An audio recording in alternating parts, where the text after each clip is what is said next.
These objects are not something you would particularly expect to hear on a game soundtrack, and yet they became an integral part of my composition for the game Elbe. One fateful day, I received a message from June Flower, an awesome game dev, artist, musician, etc. They were working on a game called Elbe, an exploration game about a cool lizard man in a swamp. June sent me screenshots and general instructions for the music. The length should be about 3 minutes and 30 seconds, it should be a standalone track, meaning it shouldn't loop. The track should be somewhat calm, weird, and fit exploring a swamp, and it would be nice if it featured some live instruments. Generally, I had a lot of freedom, which definitely helped when the direction is to make something weird. The request to make the music not loop stemmed from the fact that the soundtrack should feel more like an album that plays in the background. Once one piece was done, the next one would start. This made the soundtrack feel very varied and, from my experience, made sure that the audio during exploration would not feel too repetitive. It reminded me somewhat of the game Valhalla and its jukebox feature. Now that you know the context in which the track originated, let me show you the track itself. As you can see, there are a lot of tracks. Blue ones signify the pianos and the synth harps. Yellow and orange are guitars. The different shades signify different roles. Purple are the instruments I use for more ambient sounds or to decorate the ambient parts. And gray are the exclusively rhythmic instruments. The ticking guitars are technically also rhythm focused, but I decided to keep them with the other guitars. Some of the weird instruments featured are a noise box that a friend of mine and I built, a helix bowl, a mechanical computer keyboard, and a Hatsune Miku automaton. I will talk more about them later. The piece consists of 3 parts, plus an intro and an outro. Let's look at them in order to find out what makes them so weird. First, the intro on part A. It starts off with this ambient section.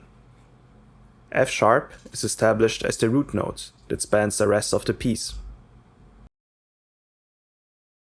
This sequence, minor second to an augmented second, which is the same as a minor third in this case, is something you often hear in tracks that are supposed to evoke a stereotypical Near Eastern feeling. Picture sand dunes in the desert.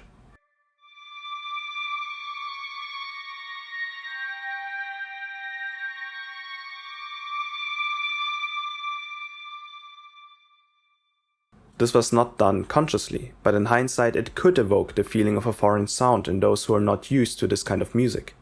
You will find lots of these augmented second or minor third intervals, as well as minor second steps throughout this part. The synth harp plays a variation of this pattern as a kind of echo. It feels like an odd pentatonic scale, meaning a scale that consists of 5 notes. You might be used to these more harmonious sounding pentatonic scales that are essentially just the black keys on the keyboard.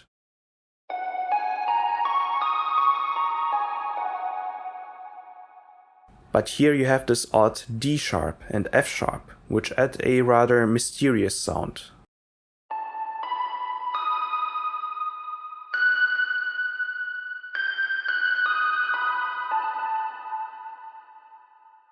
You also have this percussive sound in the background, courtesy of the noise box.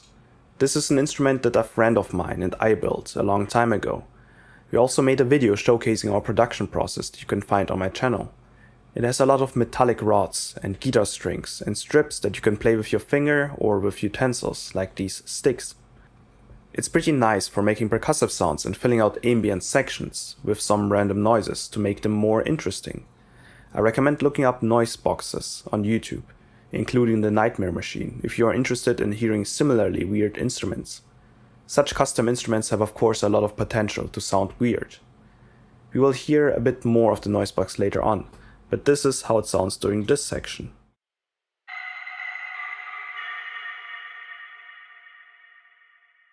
Then the piano sets in, and we start with some rather dissonant sounding chords. The first half is full of diminished and augmented chords.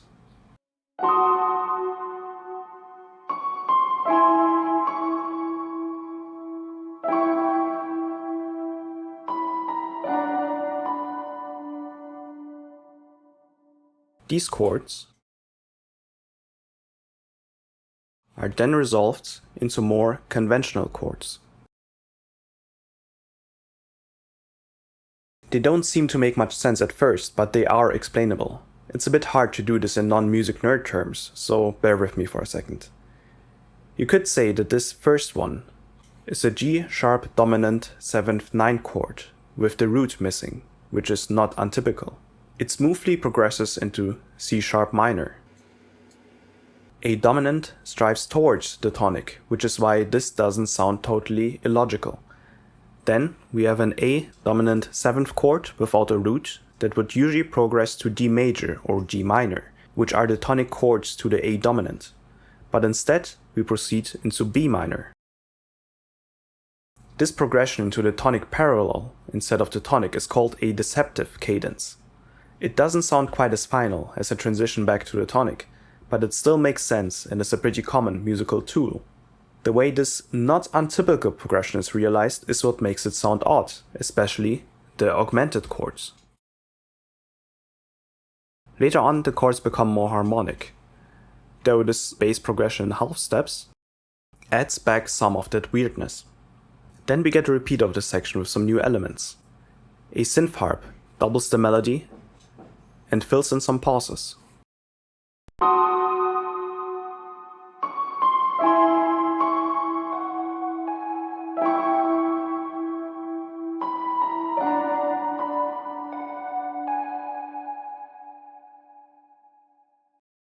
And we have more rhythm thanks to the guitar, the drums, and the clock ticking sounds.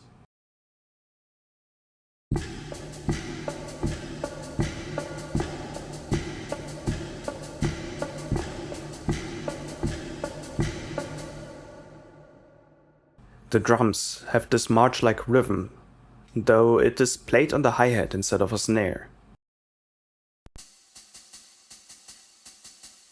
I most likely did not think of the pun on the words march, a type of music, and marsh, which is pretty similar to a swamp, but it's still pretty interesting in hindsight. Let me talk about the guitars next. I actually own an e-guitar. I've had it for over a decade.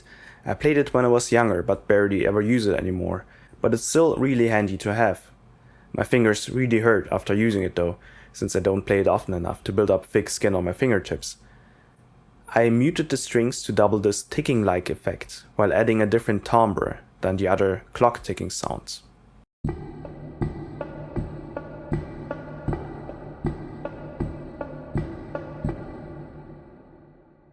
Altogether, they provide a pretty interesting rhythmic layer. It is repetitive, which maybe has a trance-like effect, not the music genre trance, but the psychological phenomenon. But then the music gets pretty cheerful, although it does continue the pattern of ascending in half steps. Tying it back to what just happened at the end of the previous section. The most interesting part, however, is the transition.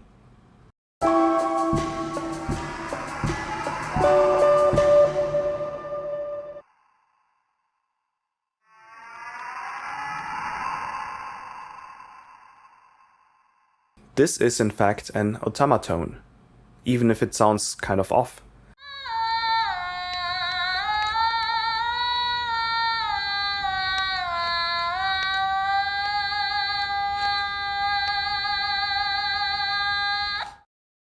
The bit crusher makes it sound all distorted. If I turn the effect off, it will sound more like an automaton.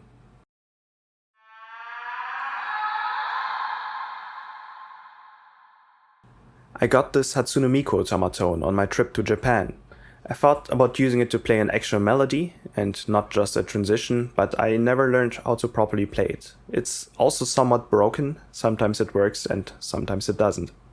And that is how this section sounds in its entirety.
Part B is definitely the weirdest one. It's all ambience and rhythm and weird sounds.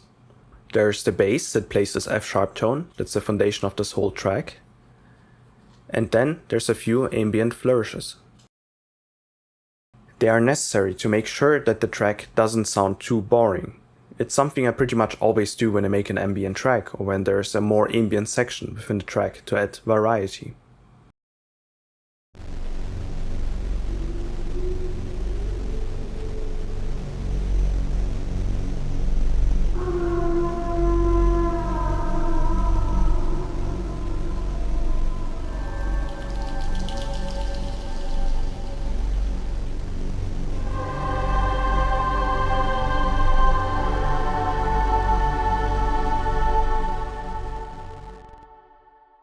There's the noise box, which I've already talked about.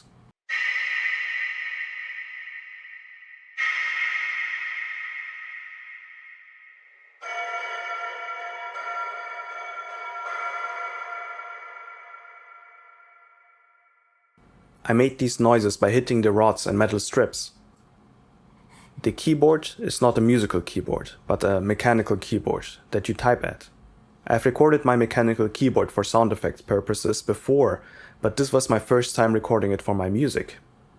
I've put a guitar amp on it and bit crushed it to make it sound loud and distorted, and then added lots of reverb to get this shaker-like sound.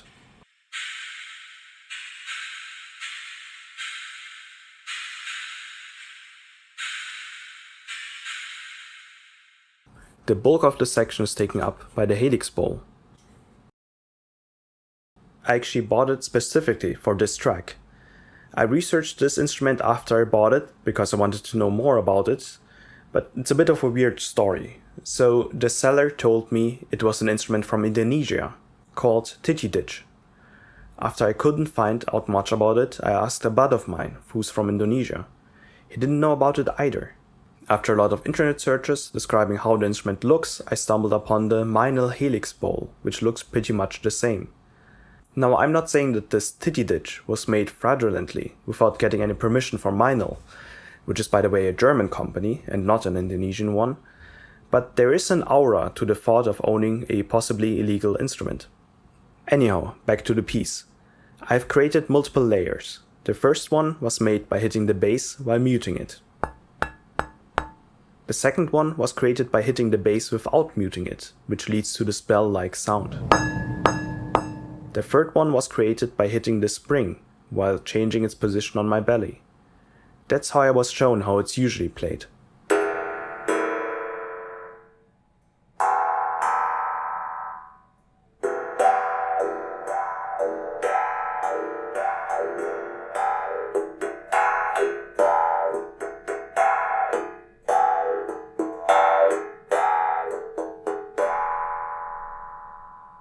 The fourth one, which ramps up the intensity in the second half, was played the same way but with a different stick.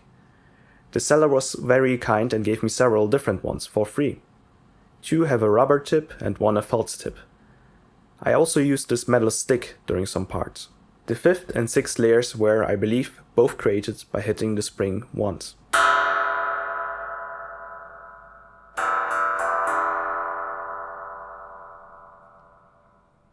And that's how this entire section sounds.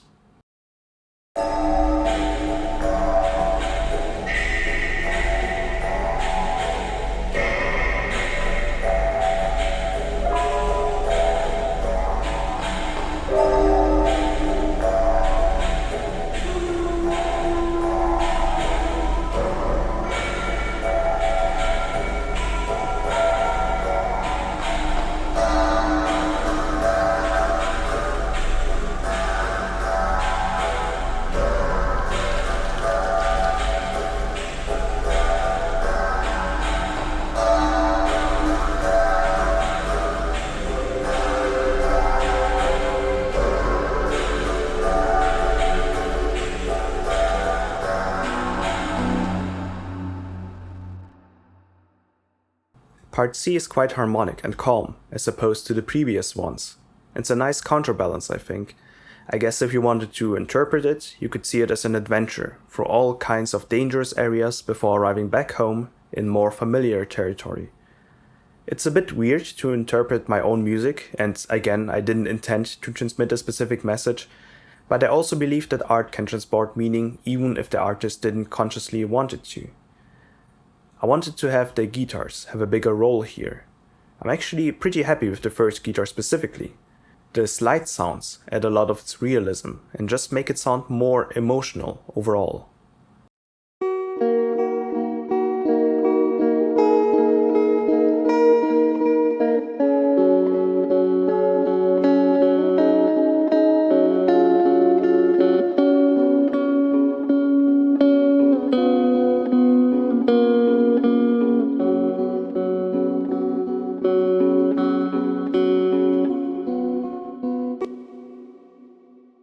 The melody is a variation of the guitar melody you heard in part A.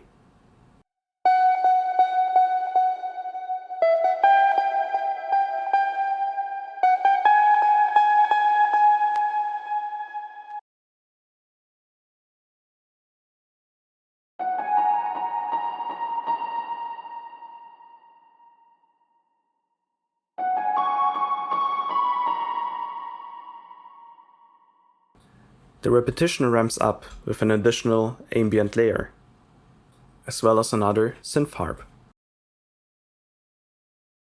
Having some form of variation is pretty typical for video game music in general. I've heard somewhere that you should never exactly repeat a part when making video game music. This makes sense for looping pieces since you don't want them to be more repetitive than they already have to be. In this case, it didn't make much of a difference, since you wouldn't hear the track again until almost 50 minutes later, but I still somewhat ended up following that advice. The ending is again a reference back to part A, but this time it's way more harmonious.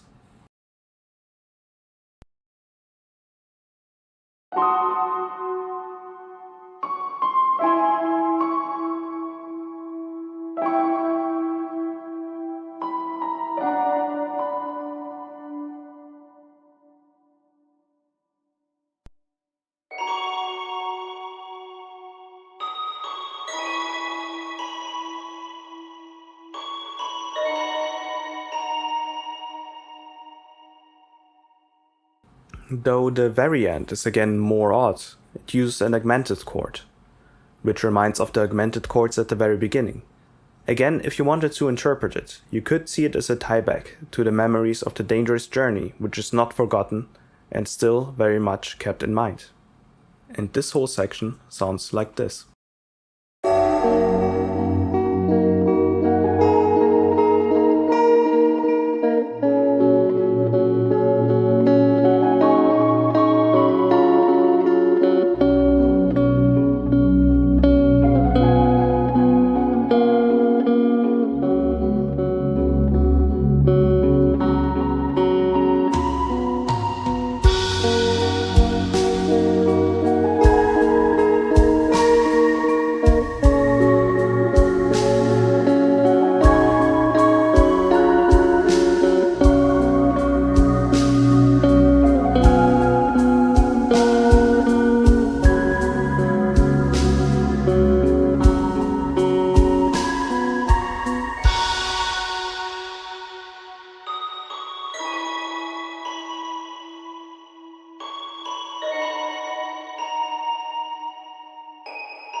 To summarize, how did I make this track sound weird? First, I used unconventional instruments and played them in various ways. Then I distorted sounds with effects. I used diminished and augmented chords. I used half-step movements. I used odd scales. And the middle part features lots of rhythmic layering and odd or dissonant interjections. My focus was definitely the first point, the unconventional instruments, but many of the other features were implemented consciously or unconsciously to create an odd and dissonant sound that would make the track feel weird. Let me show you the entire composition again with all of these thoughts in mind.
And that was my track, Static Thoughts Swirl.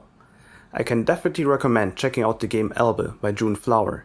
It's pretty surreal and there's lots of really interesting things to see. While playing I took some notes so I knew where what was and what I would need to find.